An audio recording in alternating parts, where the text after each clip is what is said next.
Hello and welcome to the Deckbuilders buffet here at MTG Another Look. These card suggestion videos are like a buffet where you try a little of this, a little of that, and leave behind the cards that don't work for you. With that said, grab a plate and let's take another look at some commander cards that you might be missing out on. Let's talk about Tragic Arrogance from Magic Origins. It's a sorcery for 3 and 2 white. For each player, you choose from among the permanents that player controls an artifact, a creature, an enchantment, and a planeswalker. Then, each player sacrifices all other non-land permanents they control. Tragic Arrogance is a very powerful board wipe that plays a lot better in practice than it may look on paper. It, along with Mythos of Snapdacks, are probably the best versions of this type of effect for Commander, and Tragic Arrogance is a lot more flexible in the number of decks it can fit in. The mana pip requirements are a lot less stringent, and is probably more consistently able to be casted even though it costs 1 mana more. Although Tragic Arrogance is sort of a symmetrical effect, the ability to choose which permanents each player keeps can give you a huge advantage, since you can choose to keep your best permanents of each type and force your opponents to sacrifice all but their worst permanents of each type. You will choose an artifact, creature, enchantment, and planeswalker to keep, so you can choose one of each for yourself, and if your opponents control an artifact creature or an enchantment creature, you can choose the same permanent for both types. A Solemn Simulacrum can be your choice for the artifact and creature choices for an opponent to leave them with even fewer relevant permanents. It's important to note that Tragic Arrogance doesn't target and forces sacrifices, so it can get around a lot of common protection effects. A Flare of Fortitude will not help you against a Tragic Arrogance. Ward effects are not going to save your Voja from being chosen to be sacrificed. In my opinion, Tragic Arrogance belongs in the same league as some of the best board wipes like Farewell and Cyclonic Rift.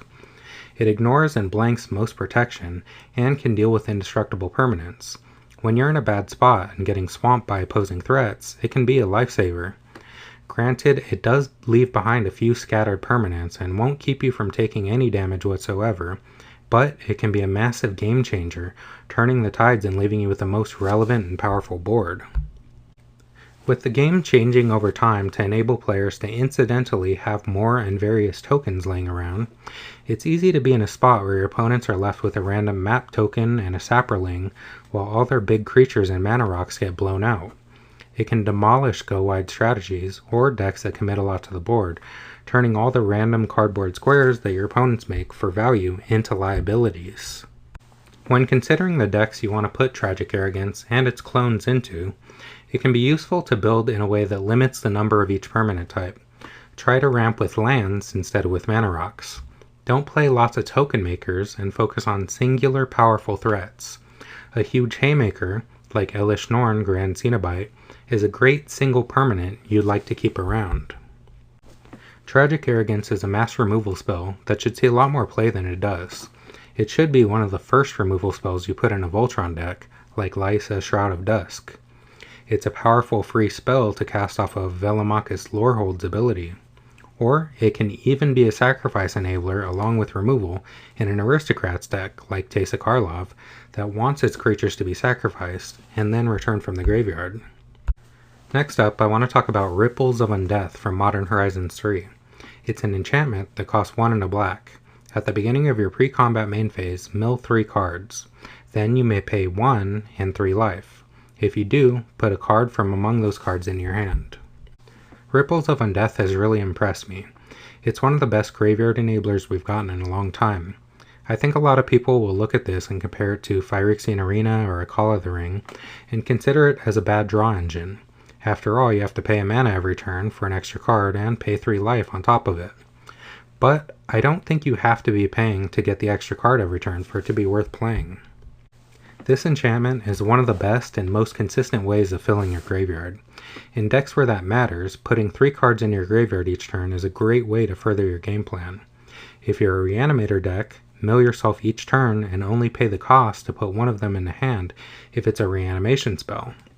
And not to mention, in decks like this, your graveyard can act like a second hand.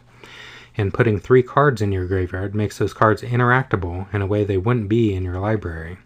If you mill your Dread Return, you don't have to put it in your hand because it's already castable.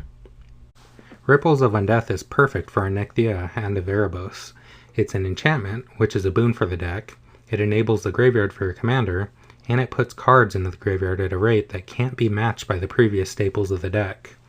Crawling Sensation and Nyx Weaver are both good cards that excel in the deck, but Ripples of Undeath blows them out of the water in terms of pure value and card selection.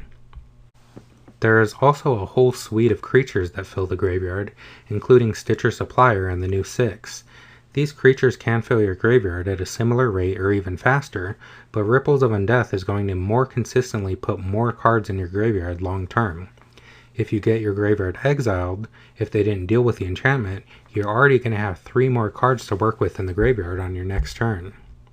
In any deck that wants to fill the graveyard with reanimator targets quickly, like Mirko Obsessive Theorist, Ripples of Undeath can go a long way to help you. It can also consistently every turn make you at least 3 tokens in a deck built around the Micro Tyrant. In any deck that has escape costs, or needs to exile cards from the graveyard to pay a cost, like Arami of the Dead Tide, will really benefit from milling large numbers constantly. One Ripples trigger will provide the 3 cards to pay for Arami's activated ability. Next up, I want to talk about Malevolent Rumble, a common also from Modern Horizons 3. It's a sorcery that costs 1 and a green. Reveal the top 4 cards of your library. You may put a permanent card from among them into your hand. Put the rest in your graveyard. Create a 0/1 colorless Eldrazi spawn creature token with sacrifice this creature, add a colorless. This may look like draft chaff, but when you consider all the parts, it seems pretty playable. First of all, this is another 2-mana ramp spell. 2-mana ramp cards are some of the most commonly played and powerful ramp, beyond fast mana rocks that kind of push your decks into competitive territory. Cards like Farseek and 3 Visits are some of the most commonly played forms of ramp in green, and lots of decks want around 10 or so ramp spells. Malevolent Rumble is a little different, in that it doesn't search up a land, but it does produce a token creature that can be sacrificed for mana. If you're playing a deck that really wants to get to 4 mana turn early consistently, like if your important commander has a mana value of 4, Malevolent Rumble is another card that can make a turn 3 4-drop possible. If you're in the market for around 10 2-drop ramp spells to facilitate your 4-drops, Malevolent Rumble might make the cut. It also synergizes with token doublers. It can help you to ramp into a turn 3 parallel lives, or make double the tokens after it's already in play. The mana it provides access to is on a creature that you can sacrifice to get it. That will synergize with things like Grave Pact and other Aristocrat synergies. Most importantly, it also replaces itself. You spend a card to cast Malevolent Rumble, and you end up with a new card in your hand from the milled cards. No other 2-mana ramp spell does that on its own. The trade-off of being a temporary boost in mana means you get to essentially cantrip when you play it. I think that's definitely worth it. It's not a dead card in the late game either, like so many ramp spells are. If you're essentially top decking, Malevolent Rumble will help you look 4 cards deep to find something relevant to play and give you a blocker. It also dumps the cards you don't take into the graveyard. If you compare it to other spells that do similar things, like Grisly Salvage or Mulch, it puts a comparable number of cards in the graveyard, replaces itself, but also leaves you with the spawn token you can ramp with. There are so many bits of value and bits of synergy with different deck archetypes that it's a role filler to keep in the back of your mind in deck building. Malevolent Rumble can fit in Azuri Claw of Progress. It helps you ramp out Azuri in turn 3 and cantrips, or it can give you an experience counter when the token enters if Azuri is already in play. It can work in Prosh, Skyraider of Care, since you want to ramp into him quickly. The deck consists mostly of permanents, and the decks are often interested in sacrificing tokens for value. It works great in graveyard-centric decks like Izoni, Center of the Web.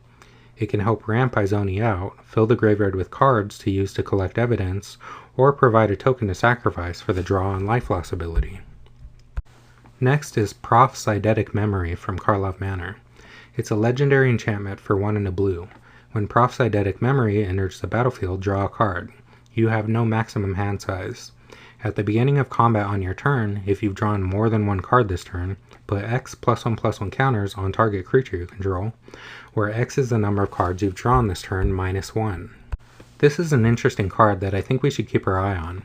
It's essentially Creature Pump in blue, a color that does not get this kind of ability almost ever. It can help you close out games with the typical small evasive creatures that blue is known for. Putting a few +1/+1 counters on a non-blockable creature like Invisible Stalker can make your ignorable attacker into a threat that must be answered. This enchantment draws you a card when it enters, so the turn you play it, you're guaranteed to get at least one counter if you have a creature. That's really not bad. Even if you aren't in a position to be making much use of it, or are trying to recover after a board wipe, the fact that it cantrips can mean it's not a dead draw, since it can help you find something more useful. The no maximum hand size clause is nice to have, but I think it's an often overrated effect that usually won't help you much. But in blue decks that have creatures and don't really have any other kind of anthems to expedite winning with them, like Talrand Sky Summoner, you can turn what is sometimes a slog of attacking with small creatures over a dozen turns into a win much quicker. Min, Wily Illusionist, already cares about drawing extra cards each turn, and can be triggered by the enchantment's ETB draw ability to pump the illusions even more. Profic Memory can work with Riel the Everwise to turn the cards she draws into even more power for your commander, and help you win with a Voltron strategy. Last up is Rose Room Treasurer from the new Capenna Commander decks. It's a 4/3 Ogre Warrior for 3 and a red. It has Alliance. Whenever another creature enters the battlefield under your control, create a treasure token if this is the first or second time this ability is resolved this turn. Otherwise, you may pay X. When you do, Rose Room Treasurer deals X damage to any target.